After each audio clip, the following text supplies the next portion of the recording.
It's April 20th, 4:20, and some of you probably are watching this at 4:20 a.m.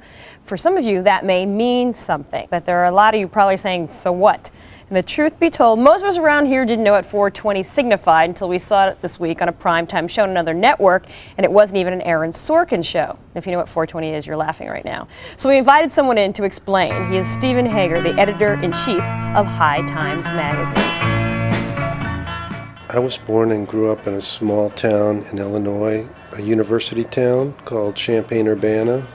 At that time, I was being raised in the Lutheran faith and was going to Saturday school and Sunday school.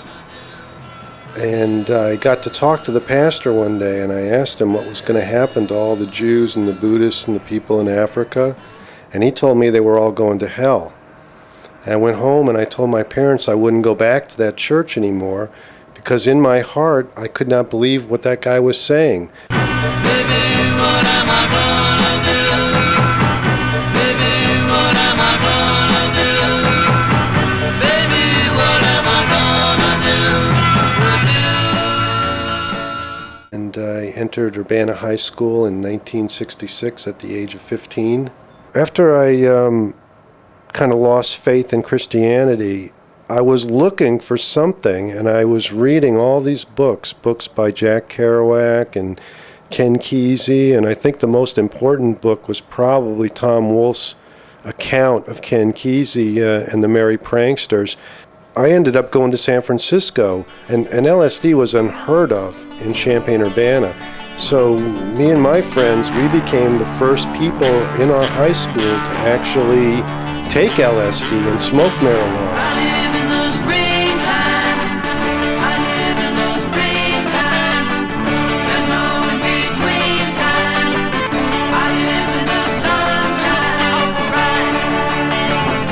Created my own underground newspaper called the Tin Whistle, which just got bigger and bigger every month till it was being distributed in 4 high schools in my area, and it was banned in every single one of them. The only thing that was really of really importance to me at that time was rock and roll, and there was a local band that had appeared that year in 1966 called the Finchley Boys. And they were sort of like the Beatles of my hometown. The schools were getting really polarized at the time between the long hairs who were emerging and the jocks and the greasers and the black students who were followers of Malcolm X. And we printed a letter from an anonymous student complaining about racism inside the athletic department. And that letter set off a firestorm.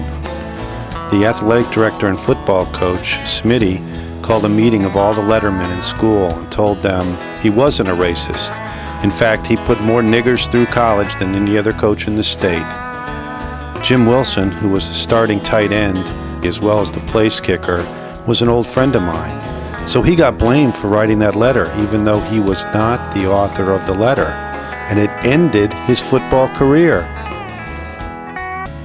When this student council elections took place, there were 3 major candidates. One was my best friend Larry Green, who was the long-hair candidate. The other was Jim Wilson, who was the black candidate. And the last was some guy who was just representing the preppy kids in the school.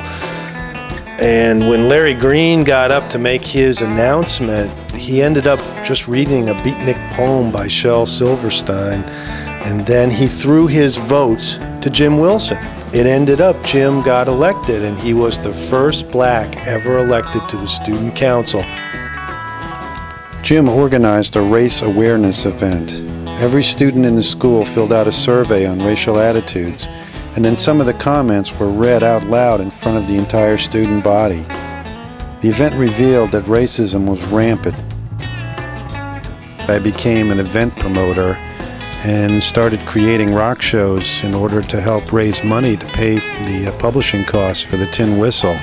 Much to my surprise, I soon found myself the target of a state narcotics investigation, and they produced some wild, trumped-up charge against me.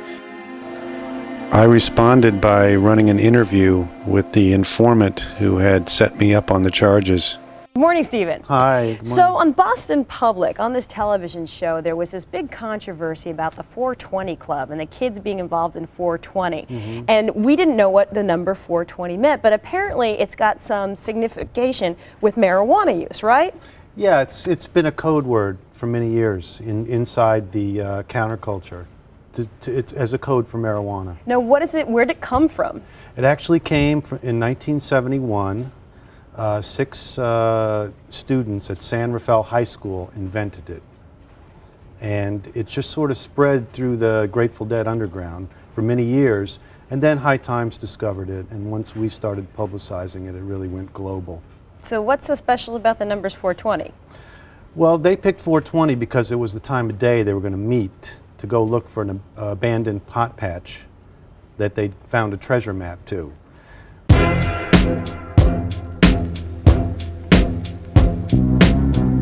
I was working as a reporter for the New York Daily News and covering the art scene for a variety of publications when I discovered hip-hop. I was at an exhibit titled New York New Wave when I saw a photograph of a subway car titled Break by Futura 2000. At the time, Curtis Blow's rap song The Breaks was climbing the charts. Futura's train tied all the elements together and set me off on a 2-year project. Fab Five Freddy introduced me to Africa Mambata, who granted extensive interviews and connected me with Kool Herc. In 1988, I became the editor of High Times magazine. It connected me up with my counterculture roots, and I was inspired by the saga of Tom Forcade. I created a hemp activist group called the Freedom Fighters that set up free campgrounds and gave free food to activists. Our peak moment always came when we'd parade into a rally in full dress costume with drums beating and flags unfurled. The Freedom Fighters created the Boston Freedom Rally, which quickly became the largest political event in the country. We successfully recaptured the flag from the American right wing and took back the soul and spirit of the founding fathers. We were messing with their symbols.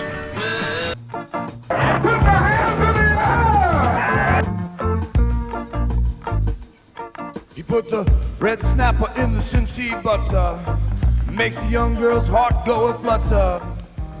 The energy spark plug for the Freedom Fighters, as well as the featured speaker at most of the rallies, was Chef Ra, who was actually Jim Wilson, who had reincarnated himself as a Rastafarian.